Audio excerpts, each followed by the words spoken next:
قرآن مجید کے اندر اللہ تعالیٰ نے مہر دینے کا حکم دیا، شادی کرے تو حیثیت کے مطابق دینے کا حکم ہے، فرض سمجھتے ہوئے دینا ہے، لیکن آج مہر ہم ادھار مہر پہ شادی کر رہے ہیں۔ قرآن مجید میں فضول خرچی کرنے سے منع کیا گیا ہے، اور آج ہم فضول خرچی کرنے اور شیطان کا بھائی کہا گیا ہے، لیکن ہم فضول خرچی کے کاموں کو شان شوکت کے مظاہرے کے لیے ضروری سمجھتے۔ الغرض یہ کہ قرآن پر ایمان کا جائزہ لیے تو ہم کو معلوم ہوتا ہے کہ ہم زیرو ہیں۔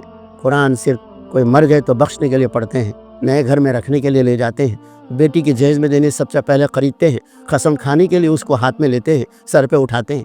قرآن اس لیے نہیں آیا ہے، یہ ھدی للناس وبینات من الہدی ہے، ہدایت زندگی گزارنے کی روشن تعلیمات، جس میں دنیا کی کامیابی، امن، سکون اور آخرت کی نجات، جنت، اللہ کی رضا دلانے کے لیے آیا ہے۔ قرآن مجید اس لیے آیا کہ دنیا میں عزت، حکومت دلانے کے لیے آیا ہے۔